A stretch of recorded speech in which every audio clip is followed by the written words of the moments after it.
ജീവിതത്തിൽ ചില ബന്ധങ്ങൾ നിശബ്ദമായി ആരംഭിക്കും. അത് ചിലപ്പോൾ പിന്നീട് വലിയ കൊടുങ്കാറ്റിന് കാരണമാകുകയും ചെയ്യും. രമേഷിൻ്റെ രോഗം ഭേദമായി തുടങ്ങി. പക്ഷേ അതിലും വേഗത്തിൽ നന്ദിനിയും രമേഷും തമ്മിലുള്ള അടുപ്പം വളരുകയാണ്. വീണ അതിനെ ഭയത്തോടെ നോക്കുന്നു. ഇനി എന്താകും സംഭവിക്കുക? നമുക്ക് കേൾക്കാം അവിവാഹിത 10ാം ഭാഗം. ഡോക്ടർ പറഞ്ഞതുപോലെ തന്നെ ചെയ്യാനാണ് പീതാംബരൻ നമ്പ്യാരുടെ തീരുമാനം. അത് മനസ്സിലായതുകൊണ്ട് വീണ പിന്നെ തടസ്സമൊന്നും പറയാൻ പോയില്ല. ഒരു ദിവസം പീതാംബരൻ നമ്പ്യാരും ഭാര്യയും കൂടി ശാന്തമ്മയുടെ വീട്ടിലേക്ക് ചെന്നു. അസാധാരണമായ ആ സന്ദർശനം ശാന്തമ്മയെ ഒന്ന് അതിശയപ്പെടുത്തി എന്നതാണ് ശരി. അവിടെ താമസം തുടങ്ങിയിട്ട് കുറേ കാലമായി. എങ്കിലും ഇപ്പോഴും വഴിയിൽ വെച്ച് കണ്ടാൽ സംസാരിക്കും എന്ന് മാത്രമേ ഉണ്ടായിരുന്നുള്ളൂ. അതല്ലാതെ വീട്ടിലേക്ക് വന്ന് ലോഹ്യം പറയുന്നത് ഒരു കാരണവശാലും അവരുടെ രീതിയായി തോന്നിയിട്ടില്ല. വയ്യാത്ത അമ്മയെ കാണാൻ നാട്ടുകാർ മുഴുവൻ വന്നിട്ട് പോലും ഇതുവരെ അവർ വന്നിട്ടില്ല. അപ്പോൾ പിന്നെ അവർ വന്നതിനെ അല്പം സംശയദൃഷ്ടിയോടെ നോക്കിയെങ്കിൽ തന്നെ അവരെ കുറ്റം പറയാനൊക്കില്ല. എന്തായാലും വീട്ടിൽ വന്നതല്ലേ, അതിൻ്റേതായ രീതിയിൽ തന്നെ ശാന്തമ്മ അവരെ സ്വീകരിച്ചു. വീട്ടിൽ വന്ന് ഉള്ളിലേക്ക് കയറുന്നതിന് മുൻപ് തന്നെ അവരുടെ നോട്ടം നന്ദു എവിടെയാണെന്നാണ്. പക്ഷേ അവളെ കാണാനില്ല. ഇനി തങ്ങൾ വന്നപ്പോഴേക്കും അവൾ പോയി കാണുമോ? അങ്ങനെയുണ്ടെങ്കിൽ വെറുതെയായി ഈ വരവ്. അറക്കുന്നതിന് മുൻപ് പിടയ്ക്കരുതല്ലോ. എന്തായാലും കാര്യമറിഞ്ഞിട്ട് വിഷമിച്ചാൽ മതിയല്ലോ. അതിനായി വീണ ശാന്തമ്മയോട് ചോദിച്ചു, ഇപ്പോൾ ഇവിടെ ഒരു പെൺകുട്ടിയെ കാണുന്നത് ആരാണ്? അവളെയാണോ അമ്മയെ നോക്കാനായി നിയമിച്ചിരിക്കുന്നത്? അതൊരു അനാഥ കുട്ടിയാണ്. അതിൻ്റെ അമ്മയും അച്ഛനും മരിച്ചുപോയി. ഒരു അനിയത്തി മാത്രമേ ഉള്ളൂ. അവൾ മറ്റൊരു വീട്ടിലാണ്. നന്നായി. അതുകൊണ്ടാണല്ലോ തങ്ങൾക്ക് അവളെ കാണാൻ കഴിഞ്ഞത് എന്ന് മനസ്സിൽ വിചാരിച്ചു. എങ്കിലും പുറമേ പറഞ്ഞത് അത് വളരെ കഷ്ടമായല്ലോ എന്നാണ്. ആധുനിക ലോകത്തിന് പറ്റിയ മനുഷ്യർ തന്നെ. നമ്മൾ അടുത്തടുത്ത വീടുകളിലായി താമസിക്കാൻ തുടങ്ങിയിട്ട് കുറേ കാലമായില്ലേ. പക്ഷേ ഇതുവരെ അങ്ങോട്ടും ഇങ്ങോട്ടും പോവുകയും വരികയും ചെയ്തിട്ടില്ല. നിങ്ങൾക്ക് ഒരു ദിവസം അങ്ങോട്ട് വന്നുകൂടെ? അവളെയും കൂട്ടിക്കുപോകും. ഏട്ടൻ വന്നു കഴിയുമ്പോൾ ഞാൻ പറയാം. അവളെ കൂടി കൊണ്ടുവന്നാൽ പിന്നെ അമ്മയുടെ കാര്യം നോക്കാൻ ആരും ഉണ്ടാവുകയില്ലല്ലോ. അത് ശരിയാണല്ലോ. അവളുടെ പേര് ചോദിക്കാൻ മറന്നു. അവളുടെ പേര് നന്ദിനി എന്നാണ്. നന്ദു എന്ന് ചുരുക്കി വിളിക്കും. നന്ദു എന്ന് വിളിക്കുന്നത് ആമ്പിള്ളേരെ അല്ലേ എന്ന് വീണ മനസ്സിൽ വിചാരിച്ചു. എങ്കിലും പുറമേ പറഞ്ഞത് നേരെ വിപരീതമാണ്. ആളിനെ പോലെ തന്നെ നല്ല പേരും. അധികമൊന്നും വർത്തമാനം പറഞ്ഞിരുന്നില്ല. അമ്മയെയും നന്ദിനിയെയും കണ്ട് പേരിന് മാത്രം വർത്തമാനം പറഞ്ഞിട്ട് അവർ രണ്ടുപേരും തിരിച്ച് വീട്ടിലേക്ക് പോയി. അവർ വന്നതും വീട്ടിലേക്ക് ചെല്ലാൻ പറഞ്ഞതുമായ കാര്യം ശാന്തമ്മ തൻ്റെ ഭർത്താവ് പുരുഷോത്തമനോട് അന്ന് വൈകുന്നേരം തന്നെ പറഞ്ഞു. പേരിൻ്റെ നീളം കൂടുതൽ കാരണം അത് ചുരുക്കി പുരുഷൻ എന്നാണ് മിക്കവാറും പേരും വിളിക്കുന്നത്. ശാന്തമ്മ മാത്രം പുരുഷേട്ടൻ എന്ന് വിളിക്കും. നന്ദു വിളിക്കുന്നത് അങ്കിൾ എന്നാണ്. അത് പിന്നെ ആർക്കും ആരെയും വിളിക്കാവുന്ന ഒരു പേരാണല്ലോ. ഏതെങ്കിലും ഒരു ഒഴിവുള്ള ദിവസമാകട്ടെ ശാന്തേ, നമുക്കും പോകാം. അവർ ഇങ്ങോട്ട് വന്ന് ഒരു സ്നേഹബന്ധം തുടങ്ങിയ സ്ഥിതിക്ക് ഒരു ചെറിയ അകലം വെച്ച് നമുക്കും തുടങ്ങാം. അത് നല്ലതാണ്. ഏത് സ്നേഹബന്ധത്തിനും ഒരു നിശ്ചിത അകലം ഇടുന്നത് നല്ലതാണ്. കൂടുതൽ അടുത്താൽ അവരുടെ പല കുറവുകളും നമ്മൾ അറിയും. അപ്പോൾ ചിലപ്പോൾ നമുക്കവരോട് അകൽച്ച തോന്നുകയും ചെയ്യും. അതുകൊണ്ട് നല്ലത് കൂടുതൽ അടുക്കാതിരിക്കുന്നതാണ്. അമിതമായാൽ അമൃതും വിഷമാണെന്ന് പറയുന്നത് പോലെ തന്നെ. ആ ആഴ്ചത്തെ അവധി ദിവസം ശാന്തമ്മയും പുരുഷോത്തമനും കൂടി അയൽപക്ക സന്ദർശനത്തിന് പോകാൻ തയ്യാറായി. അമ്മ ഉറക്കമായതുകൊണ്ട് നന്ദുവിനെ കൂടി വേണമെങ്കിൽ കൊണ്ടുപോകാം എന്ന് അവർ തീരുമാനിച്ചു. അധിക സമയം അവൾക്കവിടെ നിൽക്കാൻ കഴിയില്ല എന്നേയുള്ളൂ. 3 പേരും കൂടി ചെല്ലുമ്പോൾ പീതാംബരൻ നമ്പ്യാരും വീണയും പൂമുഖത്ത് തന്നെ ഇരിപ്പുണ്ടായിരുന്നു. രമേശിനെ അവിടെ എങ്ങും കാണുന്നില്ല. അവനെ അല്ലെങ്കിലും അങ്ങനെയൊന്നും പുറത്തേക്ക് കാണില്ലല്ലോ. അവരെ സ്നേഹപൂർവം സ്വീകരിച്ച് വീടിനുള്ളിലേക്ക് ആനയിച്ചു. കുടുംബനാഥന്മാർ 2 പേരും തിണ്ണയിലിരുന്ന് ലോഹ്യം പറഞ്ഞു. പല കാര്യങ്ങളും പറഞ്ഞ് അവരുടെ വിഷയങ്ങൾ മുന്നേറിക്കൊണ്ടിരിക്കുകയായിരുന്നു. സ്ത്രീജനങ്ങൾ അവർക്ക് താൽപ്പര്യമുള്ള വിഷയങ്ങൾ സംസാരിച്ചുകൊണ്ട് അടുക്കളയിലും നിന്നു. ഇതിനിടയിൽ എപ്പോഴോ ആണ് രമേശിൻ്റെ കണ്ണുകൾ നന്ദുവിൽ പതിഞ്ഞത്. അവൻ്റെ നോട്ടം കണ്ടപ്പോൾ തന്നെ നന്ദിനിക്ക് അത്ര പിടിച്ചില്ല. അതുകൊണ്ട് അവൾ വീട്ടിലേക്ക് പോകാൻ തിരക്ക് കൂട്ടി. എന്നാൽ കാരണമൊട്ട് പറഞ്ഞതുമില്ല. എന്തുകൊണ്ടാണ് ഇപ്പോൾ തിരക്ക് കാണിക്കുന്നതെന്ന് ശാന്തമ്മയ്ക്ക് മനസ്സിലായില്ല.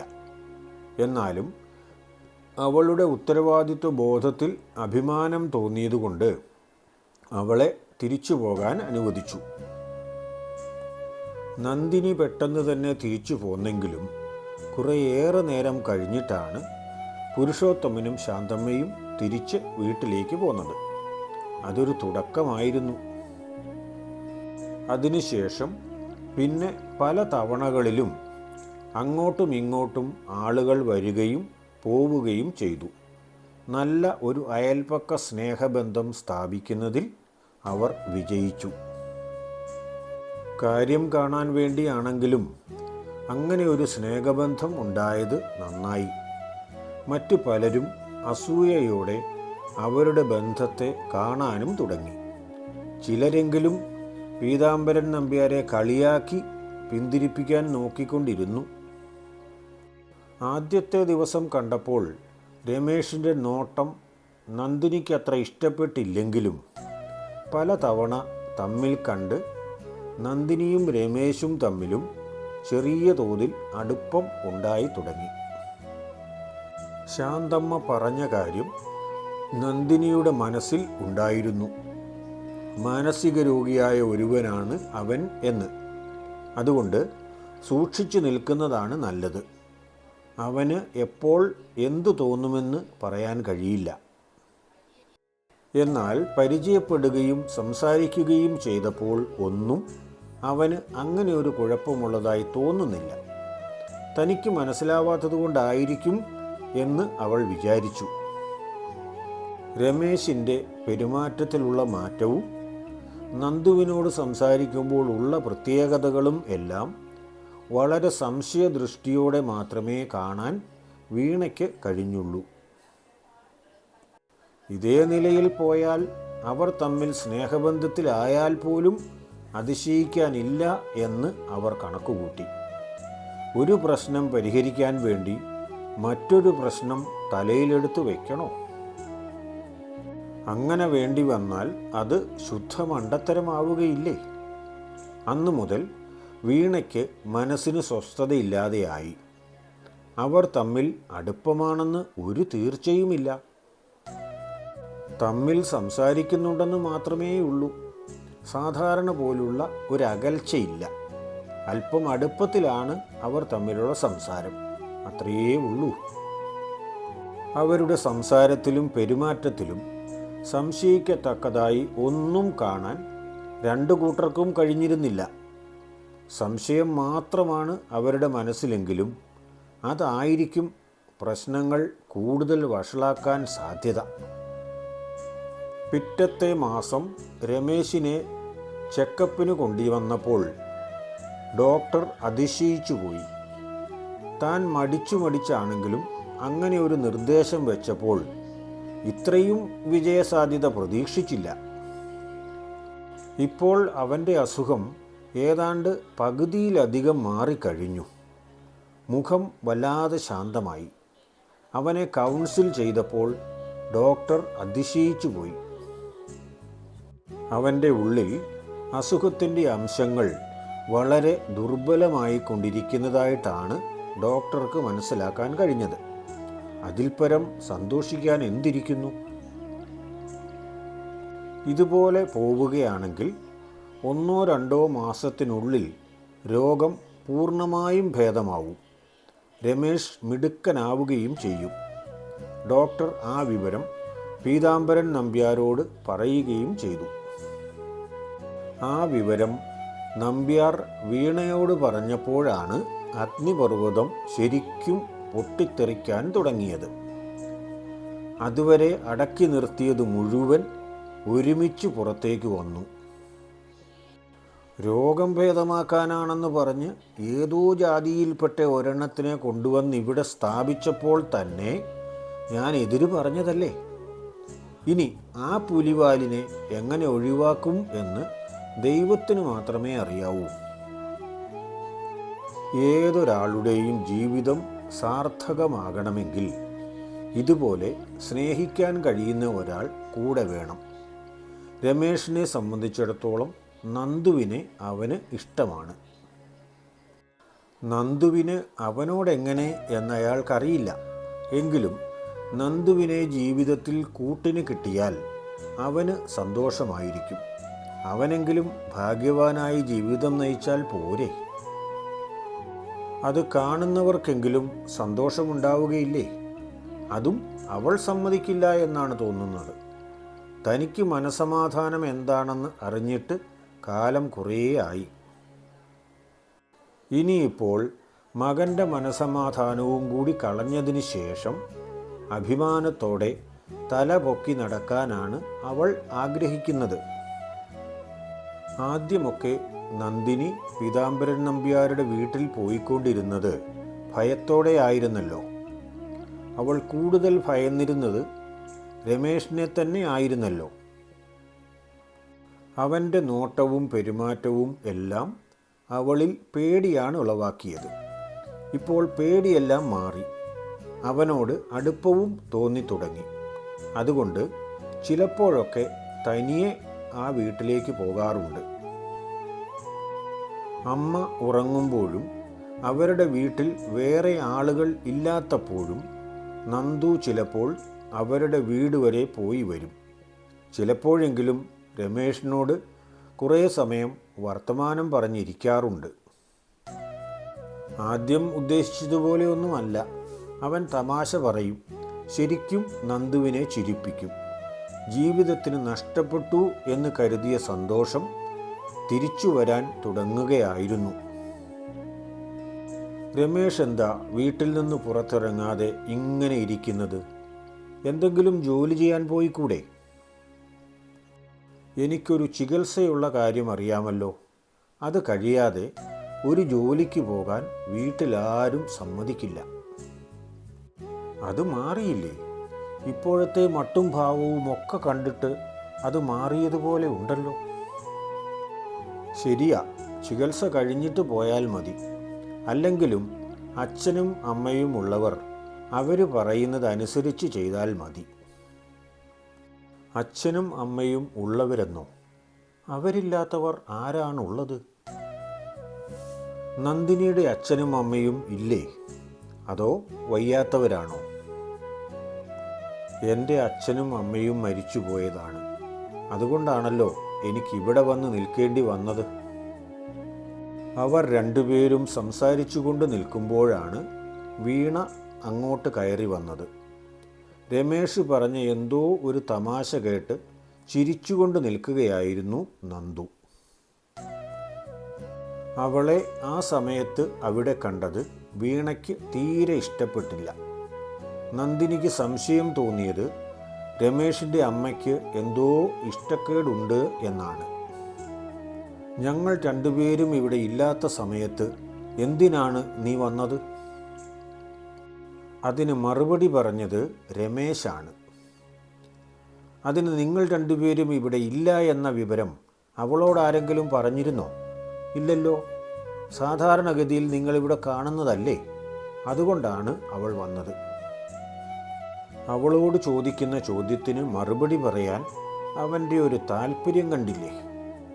ഇവരുടെ അടുപ്പം താൻ ഉദ്ദേശിച്ച പരിധിക്കൊക്കെ അപ്പുറത്തേക്ക് പോയിരിക്കുന്നു. ഇനിയിപ്പോൾ അവളെ അവൻ കല്യാണം കഴിക്കണമെന്ന് പറയുന്നത് എന്നാണെന്ന് മാത്രമേ പേടിക്കാനുള്ളൂ. എല്ലാം പിടിവിട്ടു പോവും. സമ്പത്തെല്ലാം കാൽ കാശിന് വകയില്ലാത്ത അവൾ കൊണ്ടുപോകും.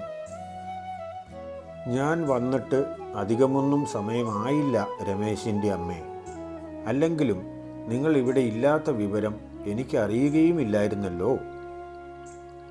അങ്ങനെ നന്ദു പറഞ്ഞെങ്കിലും അതൊന്നും വീണയുടെ ചെവിയിലൂടെ കടന്ന് ഉള്ളിലേക്ക് പോയില്ല.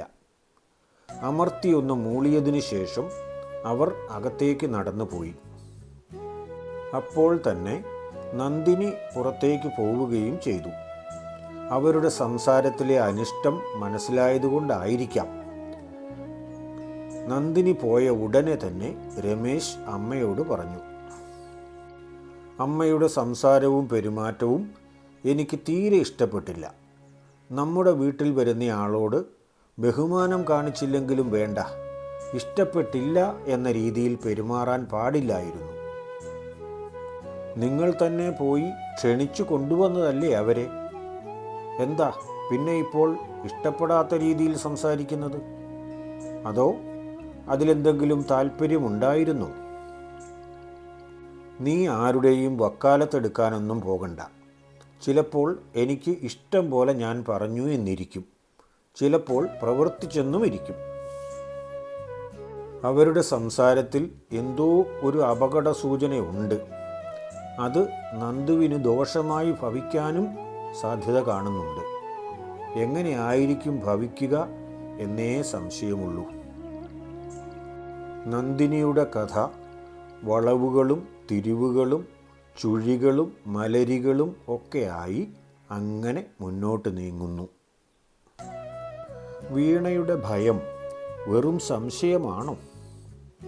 അതോ വരാനിരിക്കുന്ന പ്രശ്നത്തിൻ്റെ തുടക്കമോ? മകൻ്റെ രോഗം മാറിയില്ലെങ്കിലും വേണ്ടില്ല, പാവപ്പെട്ടവളോട് അടുക്കരുതെന്നാണോ വീണയുടെ വിചാരം? രമേഷും നന്ദുവും തമ്മിലുള്ള സൗഹൃദം ഇനി എവിടേക്കാണ് നീങ്ങുന്നത്? അറിയാൻ അടുത്ത ഭാഗം തീർച്ചയായും കേൾക്കണേ. പിന്നെ വീഡിയോ ഇഷ്ടമായെങ്കിൽ ലൈക്ക് ചെയ്യുന്ന കാര്യം മറക്കരുതേ. ആർക്കെങ്കിലുമൊക്കെ ഷെയർ ചെയ്തു കൊടുക്കുകയും ചാനൽ സബ്സ്ക്രൈബ് ചെയ്യുകയും ചെയ്യാൻ മറന്നേക്കല്ലേ.